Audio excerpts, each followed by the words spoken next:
Well, hello and welcome to Activating Hybrid Learning, real stories, real questions, real time.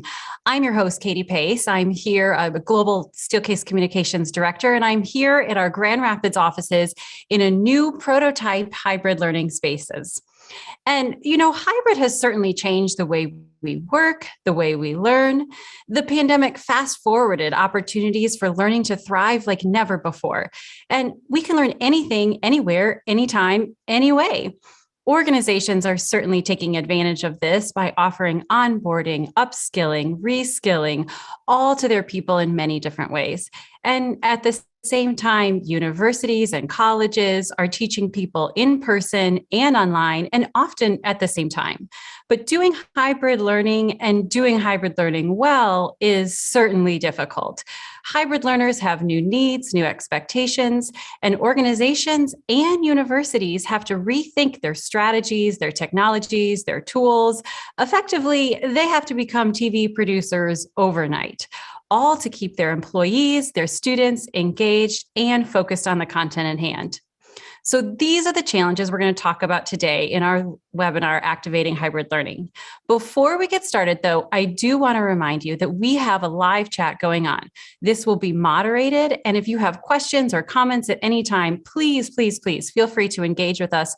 We'll also take some of your questions live at the end. So now let's get to our expert panel and bring on the experts. I'm so pleased to introduce to you today Rob Curtin, who serves as a Director of Higher Education for Microsoft, Julianne Johnston, who is the Director of Learning Spaces for Learning Technologies at Indiana University, my alma mater, go Hoosiers. And in her free time, she also owns a creative event and meeting space. And then Tim Elms, the Director of Steelcase Learning, who you'll notice is also in a prototype hybrid learning space. And we'll be getting a tour and seeing more of that space later, so stay tuned. So thank you everyone so much for joining me today.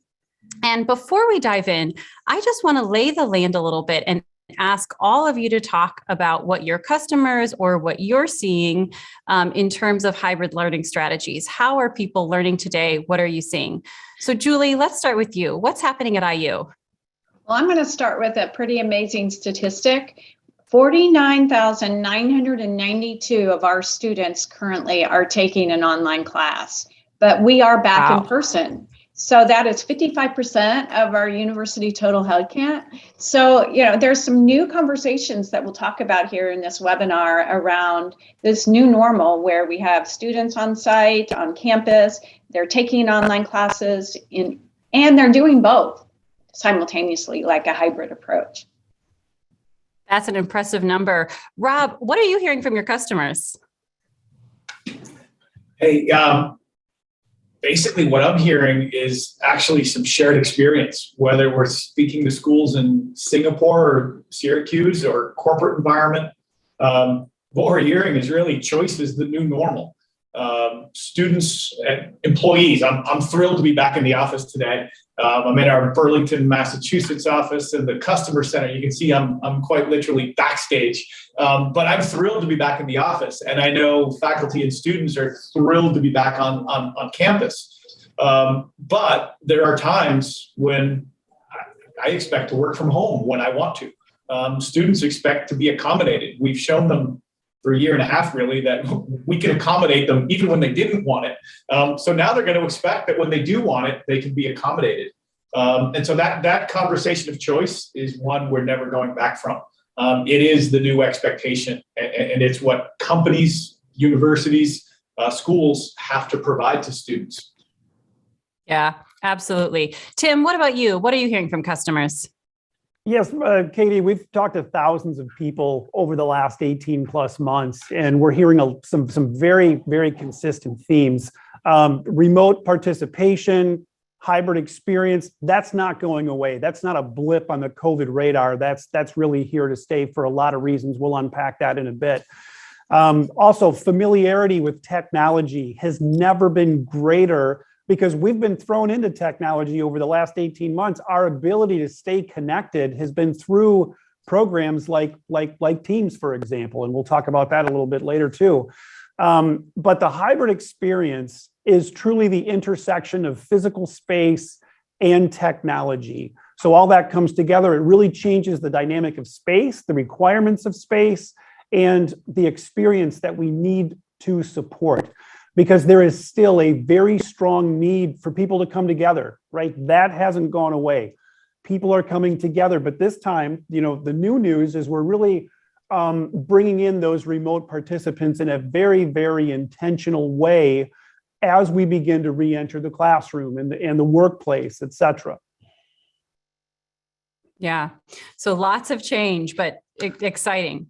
So before we get started and we dive into some of those topics deeper that our panelists were talking about, let's bring up our first poll question. So first, tell us what identifies your role. Who are you? What do you do? And then how are you navigating hybrid learning? So feel free to take a minute, answer those poll questions for us. We appreciate that. We'll get to those results in just a minute. And while we are doing that, Julie, let's turn to you first. IU, as you mentioned, has been back on campus for several months, but you also gave a really impressive number of students that are taking an online class. So how has learning changed as a result of this new hybrid model? How are you looking at that? Yeah, so over the course of the past year, we've decided to be pretty proactive in our planning. One of the items we thought about was the fact that we do have a new normal where faculty really want to use technology. There's a new level of comfort. There's a new level of comfort with students. This new normal, what can we do to capitalize on that enthusiasm and that comfort level? And so one of the ways that we planned that was through launching a unique and interesting and engaging digital initiative. And I have an image of our branding for that Digital Gardener initiative. And so over the course of the year, we planned an initiative for the students and the faculty that we launched just this past month. So we were ready, we planned it, and we're ready to really get the students and the faculty inspired after such a really tough year. So we're ready to engage with digital curriculum and really just capitalize on it. Another way we were proactive, and we have an image of that, is that over the course of the past year, we designed 7 new video production studios. And we were quite busy all over the state. Some of them are self-service, some of them are full production studios. But our point is that we believe that we're going to need quality video content, not just video content that we stream from our webcams or phones, but the students really want video. So what can we do to ensure and support the faculty's design of quality? We're adding additional collaborative tools so that the faculty can do checkpoints and with the video they create, with products like PlayPosit and Powtoon to just create these really engaging learning experiences. And last but not least, of course, we're designing hybrid classrooms and HyFlex classrooms. So we can talk more about that in a few minutes on what that looks like and what are our conversations with that. Yeah, that's great. When I mentioned that professors and teachers of all kinds and all environments have to be TV producers, I think this is a great picture of what that looks like. Exactly. So Rob, before we move on to you, let's go back to those poll results and see who is joining us today. Looks like lots of architects and designers and lots from education. Great to see you. Thanks so much for joining us. And then how are you navigating hybrid learning? Oh yeah, small steps. Seems to maybe be the winner, although accessing to, understanding support. It looks like lots of people still learning and all over the board on the journey there. So thanks for taking your time to fill out that question. So Rob, let's move to you. What are some of the challenges that you're seeing when it comes to hybrid learning from your customers, both from education, both from the teachers, the educators, but also from the learner side too? Yeah, well, I think, to kind of go off plan here and respond to the poll, I think we need to really celebrate the challenges that we've overcome in the past year and a half. I think the response of higher education in general, in under 2 weeks in many cases, to go from fully on campus to fully online was, we throw the word heroic around maybe a little too much, but the response that I saw with universities around the world, I think comes pretty close to a heroic effort. So we've had a lot of challenges overcome, Now, an emergency response to maintain safety, classroom continuity, et cetera, is very different than sort of that reimagined experience. So I think we're now getting to that point where we had to stand up in the spring of 20, this emergency response to keep things open. Academic year 21's been a little bit interesting, but now what we're seeing is I think, three core features, right, that bring choice to the foreground. One is the individual. What is the learner going to do in the classroom now that sort of hybrid is here to stay? The second is the instructor, which, as you pointed out, it is a bridge too far to ask faculty to be both performer and producer, right? Like, we have lots of help in this event. So to ask a faculty member to be engaged with students, understanding the subject matter, facilitating a classroom, and be in control of camera one, camera two, what screen goes here, that's a lot to ask, right? So technology can certainly help there. But I think that last one is then the institution, right? So we have the individual, the instructor, and the institution. You know, I like my alliteration. The institution opportunity is what I think is untouched in a lot of the conversations, is when we think about capacity planning and we think about reach and even affordability down the road, the business model of higher education, we really haven't got to that conversation as deeply. Because what does it mean if we can expand capacity by 20 or 25% while keeping instructional quality and more inclusive experiences for students out there? So I think the challenges are determining what is the right business model, and then what's the right engagement model, and how do we give individuals the tools that they need, whether they're instructors or students, to be active participants in this new enabled world. Yeah, I like your 3 eyes, Rob. I think that's a really helpful lens to look at that sort of the challenges that we're facing. So that's interesting because a lot of that in terms of the producer and the institution and bringing more people, that kind of comes to our next question, which is turning it over to Tim to show us, to take a little bit of a wider view of that space he's in and give us a view of his prototype space. So I'm going to ask Tim to kind of talk about how he's playing producer and teacher and, broadcaster all at the same time in his hybrid learning space. And while we do that, so for the rest of our panelists, we're all going to turn our cameras off so that we can spotlight and see a wide view on that. Great, thanks, Katie. And so we're going to put a lot of what we've been talking about together and put that in practice. And I just want to reinforce that the space that I'm in today, the one that we're going to talk about very, very briefly, is it's a collaboration, right? It's a collaboration with our customer base. It's a collaboration with the tech experts at scale in the market, being Microsoft. And we bring that to life through a spatial context, through the experience. And as Rob mentioned, it's the experience of the student, it's the experience of the instructor. And we demystify the technology in this space. We leverage the knowledge that's been built up in technology over the last couple of years, but then we demystify it and simplify it so it's usable at scale. So let's take a look at what that means. The first element of this space that I want to note is the class or the meeting can be started with one touch, right? If this room is booked, you simply click on your meeting, click on your class, and it activates the system. It activates the audio, it activates the cameras. And then secondly, since we have the Microsoft Surface Hub featured here, this was also a collaboration with Steelcase and Microsoft. The cart is called the Roam, and the Surface Hub is, of course, the technology. But what we're able to do is the instructor comes in, the facilitator comes in, they log in to the Surface Hub, and they're pulling content down from the cloud. Therefore, there's no connection to worry about. Do I have the right connection? They can access their information on the cloud, which we've also become very familiar with over the last 2 years. So again, we build on that knowledge. But the beauty of this space is that it's also demystified through the camera angles, because we want to make sure that we're solving for this space through inclusion, right? Does everyone feel included, whether they're in the room or remote? Is everyone engaged? It's important to have that engagement to support learning. Without the engagement, learning is not going to come along. And then lastly, it has to be easy to use. And that's really what we're describing here as well. So as we work through this, what does the remote student, what does the remote participant see in this space?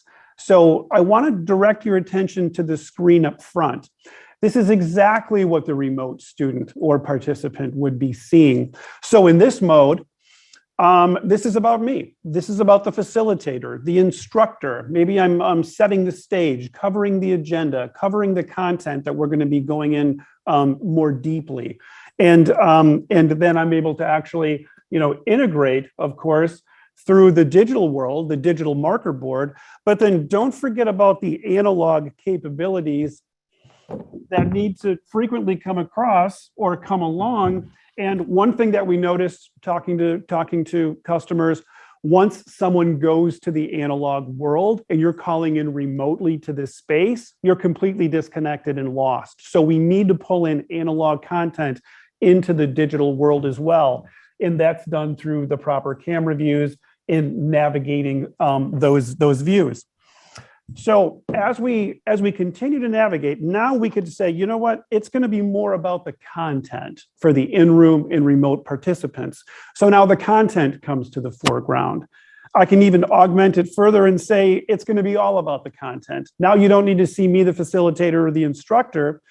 And now we make it all about the content and the details. Now here's where physical space truly interacts with the digital world. Now we go to discussion mode and say, okay, let's open things up for the in-room students or meeting participants. They're interacting with the people that are calling in remotely. And now we're able to orchestrate this and make this happen. So a couple of notes about physical space. We need to make sure everyone is seen, everyone's heard, and everyone follows the action that's taking place here. So how is that done? This is a new table product. It's called Elbrook. The organic shapes allow people to sit in different locations to orient to the displays and make sure that the remote participants can see them. So it's very important that they're able to not sit on a corner, because people tend not to want to sit on a corner, but they're able to sit anywhere along the path that orients them to the cameras. The other thing that we've been talking about is the way we interact in class, the way we interact in meetings has changed forever. So there's chat features in Teams. We're using that today. It's very effective to augment learning.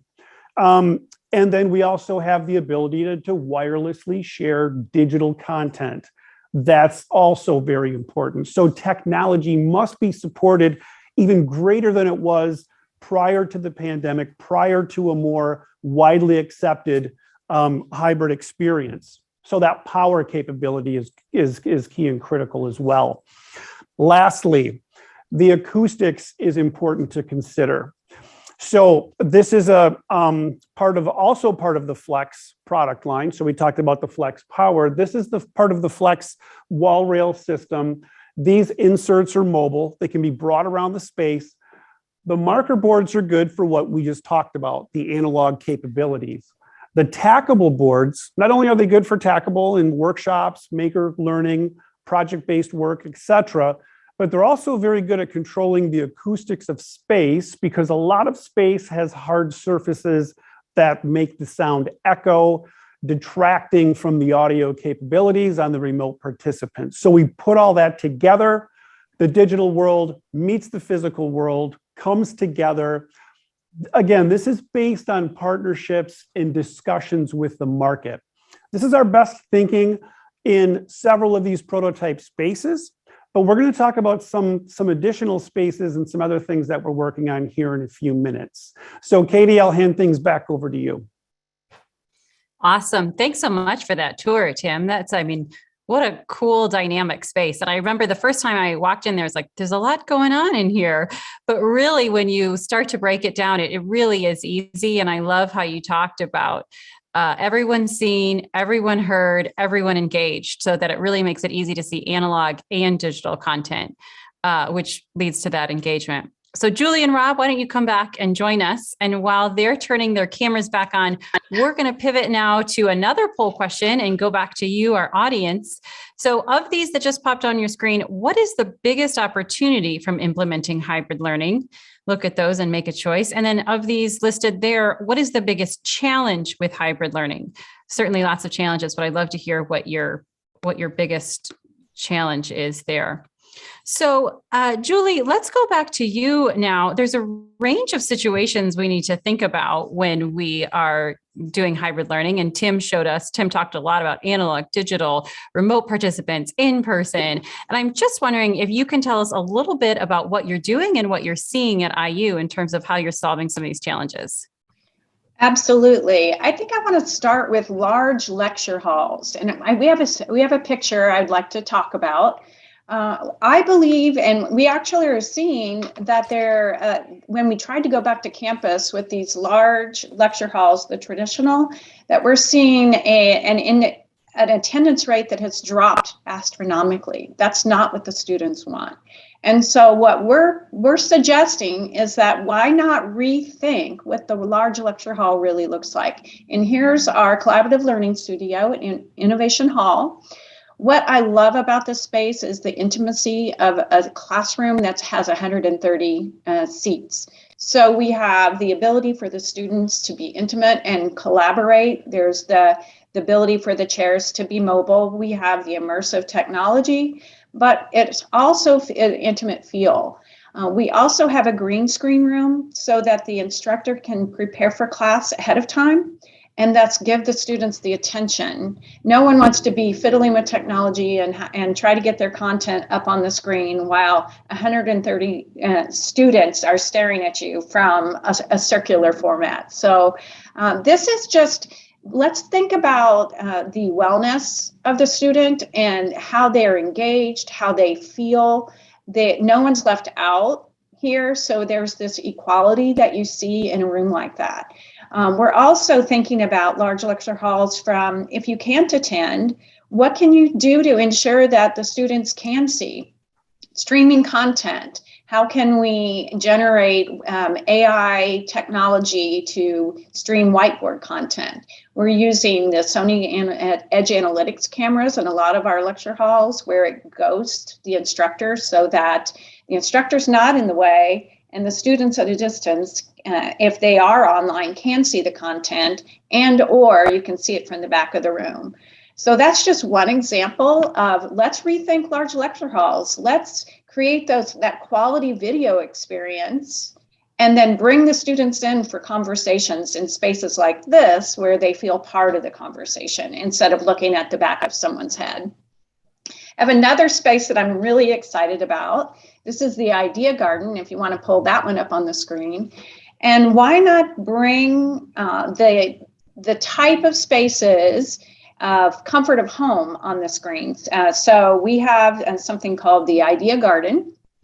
And you can see here that there's a lot of emerging technology. Below the video wall is a very high-powered VR computer. We have VR on the sides. You can't see it in this picture, but there are collaboration spaces where the students can generate content on whiteboards, laptops, mobile whiteboards, collaborative boards.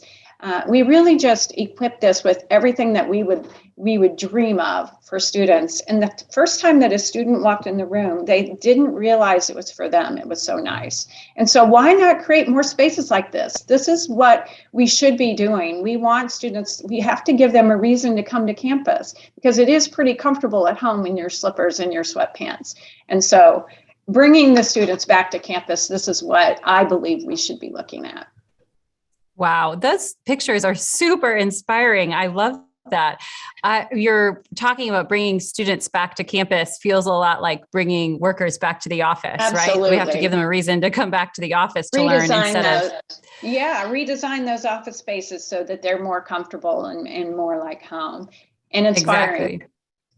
And then I'll just say, I was a freshman at IU a long time ago, and I took a American history class with, I think, 350 people, and it did not look as cool as that classroom. Absolutely, it didn't. And you felt like a number. You felt like just a number. Yes.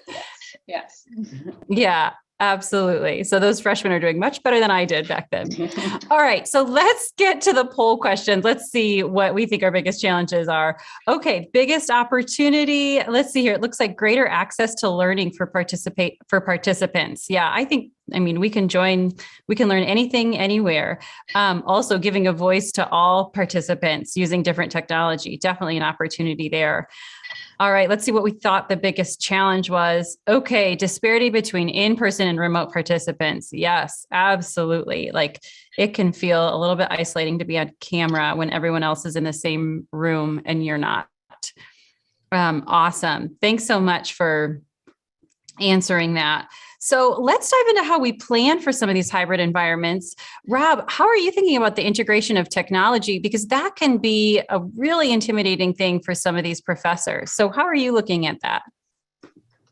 Yeah, well, I think there's a number of us, so it's not just me, obviously. But the first thing that we try to do actually is people come to us as a technology company, right? And they tend to want a technology answer. And they say, like, what's the largest 4K screen I can buy? Or there's this very human element to bragging about a thing. And I say 4K screens because I literally had the experience of a university member bragging about, we have the largest 4K screen east of the Mississippi. Like, okay. And in 2 months, someone else will have a larger one. That's not really a persistent value. But this concept that we saw all over in Indiana, and Julie, I really appreciate everything that you shared around, like, how do we bring humanity into the conversation, right? So I have somewhat of a trite statement, but for years our space has been updated to accommodate the technology that people brought in. And through our collaboration with Steelcase and what we're doing, we're actually now at the point where the technology's matured to the point where the space is using technology that brings in people. And that's a lot of progress, in my opinion. But we have to rethink that whole experience. And so whether it's, what does the world of work look like? Microsoft's done a ton of work. I don't know if we have pictures of it, but what we do in our buildings is identical to what Indiana's been doing. And we can bring those up later, but it's absolutely this concept that human moments need to be, they're made by decorating whatever you want to call it, cozy, gemütlichkeit, right? Like we have this environment that fosters collaboration, connectivity, experiences, joint discovery. And so that concept of joining spaces then has a challenge. And I see Milos really asked, and so, here's this concept of a space where this is one of our building 37, and we do a lot of the same work that Tim just talked about, organic materials.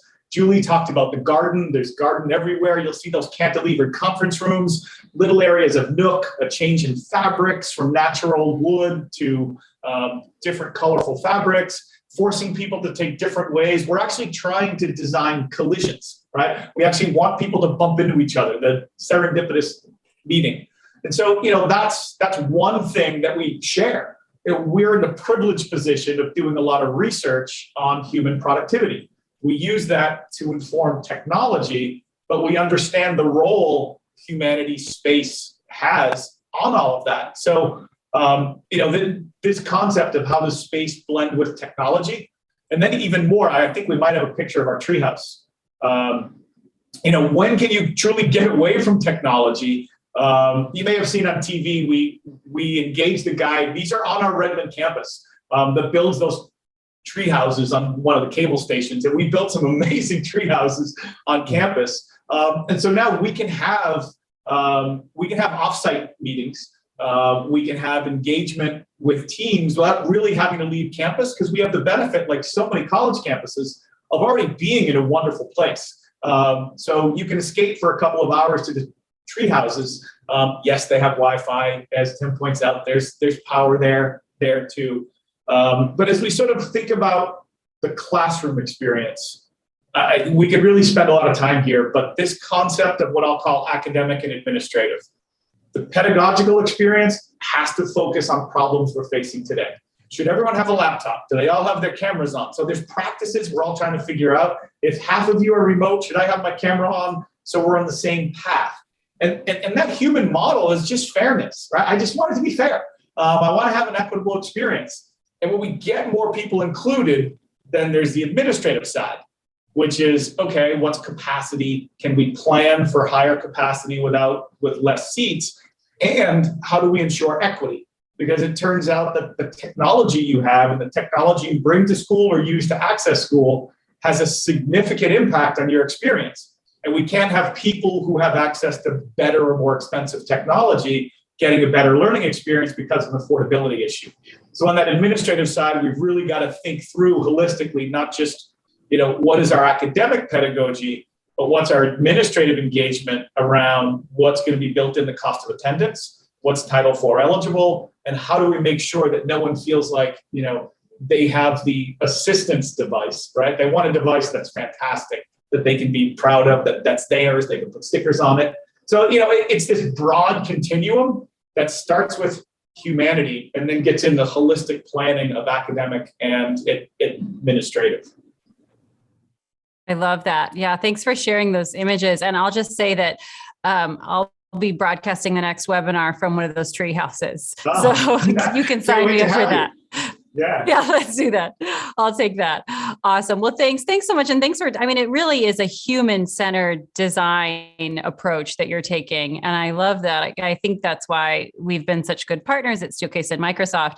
And Tim, you've been thinking about some of those more human-centered design principles as well. I wonder if you want to elaborate on some of the other principles that you talk about when you talk to your customers. Yeah, absolutely. And a couple of key things. Julie points out something very important is the hybrid experience is not confined to just one space. It's a thread that goes across campus. And as Rob mentioned, it's really bringing the person. It's bringing the human experience, transporting that into another location. So what do we need to solve for that? And as we've been talking about, the theme of is everyone seen, is everyone heard, can everybody follow the action, and continuing that theme forward, we can apply some design principles. And this is a good slide because it shows four different spaces, four unique spaces, very different visually. These happen to be different classrooms that we continue to iterate on here at our Learning and Innovation Center here in Grand Rapids. But the design principles in which these spaces were designed are very consistent. So we have to solve for camera angles. So for example, very obviously, everything needs to be seen. So the orientation of the objects in the space need to be calibrated with the video capabilities if everyone's going to be seen. The other is we can adjust the heights of the tables and where people are sitting. And in doing that, no one's eclipsing the person behind them, and everyone can be seen and see the display is very important. Acoustics, again, we've talked about that a little bit earlier. We have to prevent the echoing, the reverberation of sound coming off of hard surfaces, because that distracts from the audio experience. So something that needs to be part of those design principles.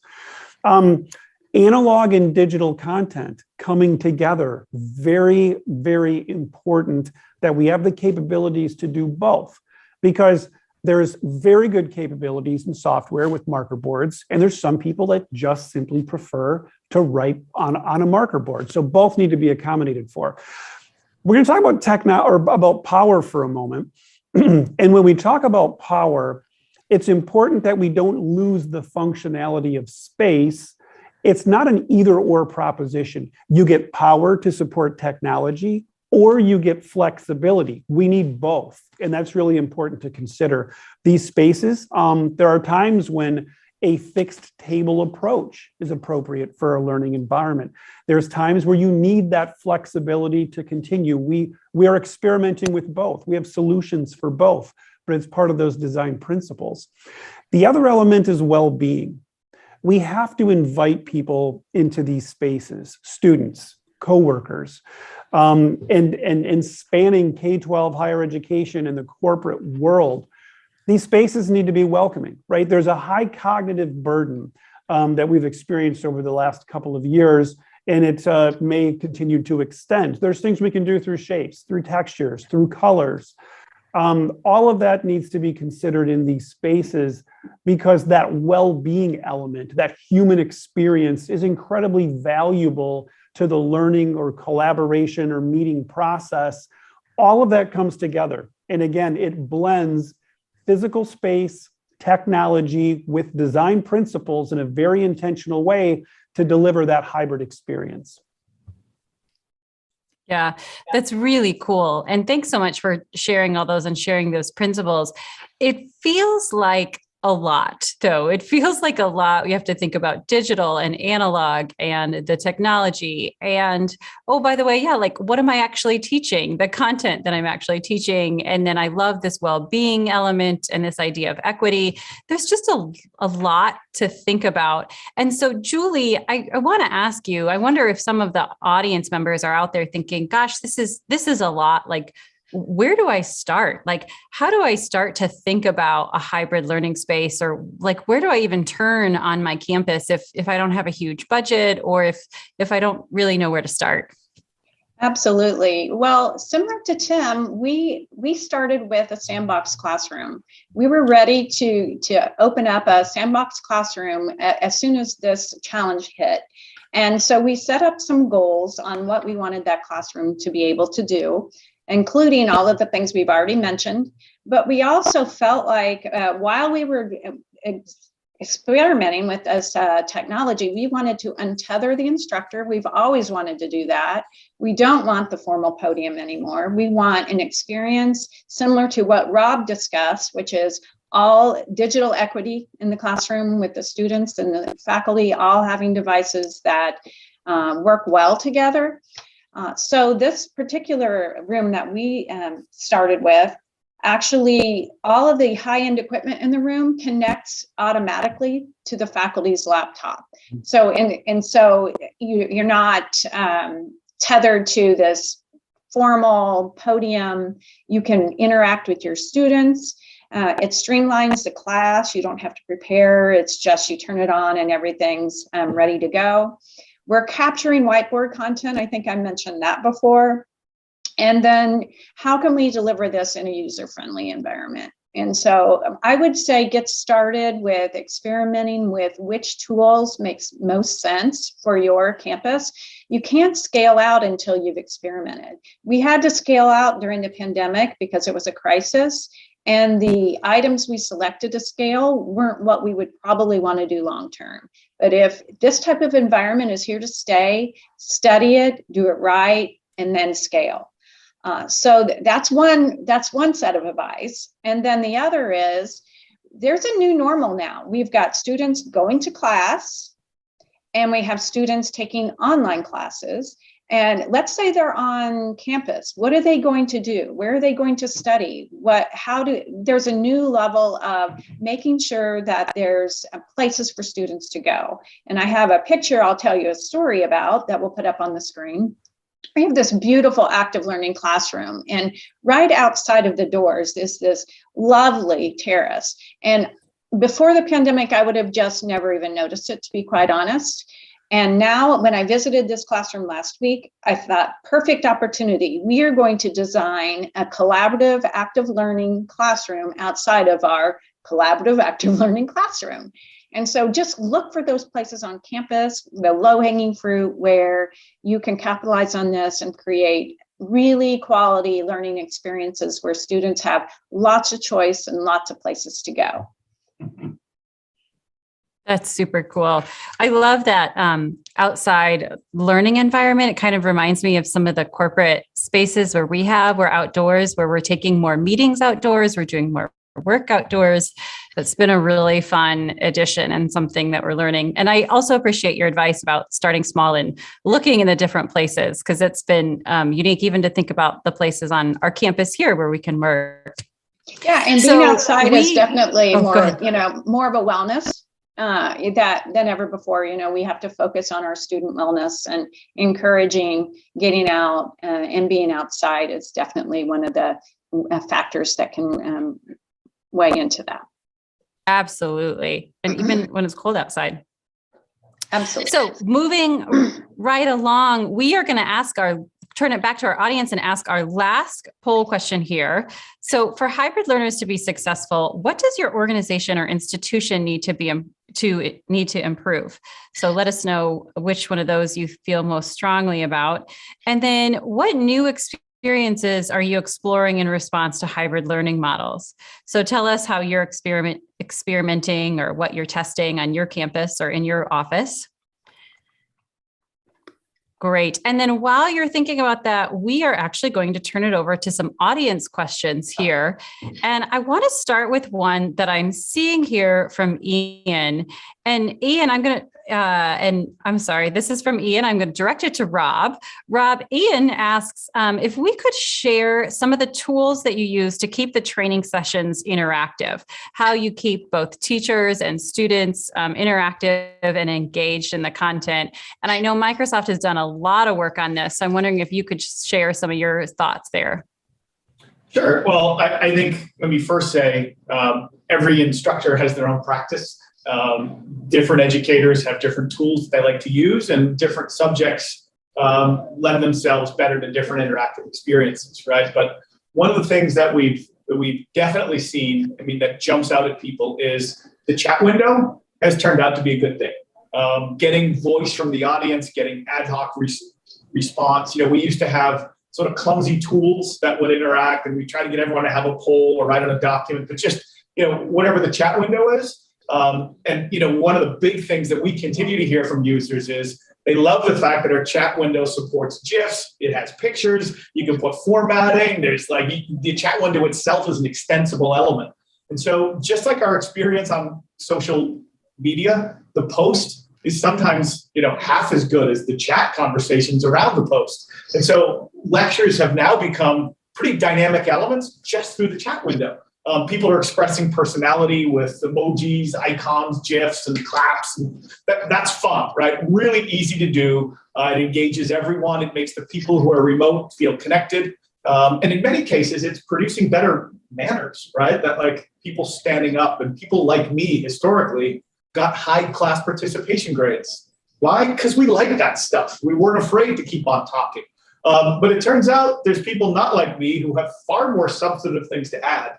They do so in a chat window or an asynchronous conversation box, and it's just much better. We also have seen the advancement of the limitless whiteboard. Some people are using either the whiteboard tools that come. Teams has them. Zoom, I think, has it. OneNote has an unlimited canvas. And so just as we saw the chalkboard, you move it up or down, technology changes. The limitless whiteboard is really nice. And so then you get into persistent chat, so you can search after. So when the class is over, if I missed it, that recording is still there. The use of highly collaborative documents, and then shared notebooks. One of the things we've done is we built something that comes with every academic version of Microsoft Office, is a class notebook. What it does is automatically script security so that the educator, the faculty member, has a shared area that will sync automatically around hundreds of students' local OneNote files. And then there's an area for every student. So if he or she has a conversation with the faculty member, wants to take their own notes, those can be private to the student or shared with the faculty member. So those are sort of escalating levels of practice from, just engage the chat window and other tools. Clicker technology, which used to be highly intrusive. Where's my clicker? Just like at home. Well, now it's either on your phone, you can quickly go, or we get into asynchronous planning, pre and post, limitless whiteboards, or persistent notebooks with rich information that you can exchange. We can keep going through this. We have a wonderful thing with the Microsoft Educator Community, MEC, that has all kinds of training, a YouTube channel to help individual faculty members embrace and adopt their practice. So it's not just one technology, but hopefully I named a couple. Awesome. Yeah. That's great. Thanks for mentioning the chat too. I've personally enjoyed the chat and remote meetings, and I think I'm going to take that as a compliment for the way we've organized this webinar. Speaking of chat, let's go back to our poll results and see what you all thought here. So for hybrid learning spaces to be successful, what does your organization or institution need to improve? Okay, so look like we have 50% need to improve their spaces, their hybrid collaboration spaces. Well, I thanks for joining. I think we can help you. We have some solutions there. Also, training looks like a really big one too. I think that's another one that's come up. And so what are new experiences you're exploring or testing for these hybrid models? Let's see here. Oh, all of the above. So mixed bag here, but enhanced technology integration, updated spaces, new learning strategies, lots of things. Lots of things we're testing there. That's awesome. Thanks for answering those. So Tim, I want to go to you. We got a question now, back to the audience questions. We got a question from Milos, who's asking, what major lessons have you learned in designing immersive or multi-directional hybrid environments where physical and digital do not compete, but rather complement each other? You were talking a little bit about that earlier, and I wonder if you could maybe expand on that for Milos. Yeah, absolutely. There's a lot of great technologies that are both living in the digital and physical world. Rob talked about the marker boards from the technology side, and then also talked about the analog world and pulling that in. There's a lot of other technologies that can break down those barriers that separate in-room and remote participants. That happens to be one of them. There's also marker board cameras that can be brought in and tied into the system in very, very intuitive ways. There's also document cameras that we see, very prevalent, 3D document cameras that are in space as well. So it's really about understanding the requirements of what is the material, what is the content, what is the pedagogy that needs to be supported, and then defining all of those tools and not just thinking of it in regards to what is the digital solution, what is the physical solution. All of those are going to come together for the real, true, valuable experience that solves for hybrid. So hopefully that helps tie those things together, but we're experimenting with all of those in these spaces. And this is very, very simple. One of the best received and most used tools is a Logitech Scribe camera that you click the button, it auto-populates to the remote participants, amplifies the image for the in-room participants, and you can write in real time and everybody sees it. It's some very, very useful tools like that that are going to allow these spaces to tear down those boundaries that separate in-room and remote participants. Yeah, and they're getting better every day. Thanks for sharing those tips. So, Julie, back to you. We have a question here from someone who's at a small trade college, and he's asking for some help with struggling with the level of digital comfort and saying that the level of digital comfort varies, sometimes between professors, sometimes between professor and students, or sometimes between, the students or the learners. And he's just wondering, how have you handled that, or how do you, kind of tackle that challenge? Because I'm sure at IU, with so many students, you experience that. Yes, we have a very wide variety of levels of comfort. We don't, when we offer trainings and webinars and even initiatives like the Digital Gardener Initiative, it's not just for the advanced faculty members or advanced students. We have a wide variety of webinars, trainings, so that all faculty, we meet all faculty where they're at. Another really successful initiative that we do is that we meet the faculty in their classrooms and talk about what do you want to do, not what technology do you want to use, but what do you want to do in your classroom? What do you want, either what problem do you want to solve, what's hindering you, what can we do to help? But those classroom meetings are imperative to the success of the launch of a semester and the comfort level in a classroom. That's great. That's great.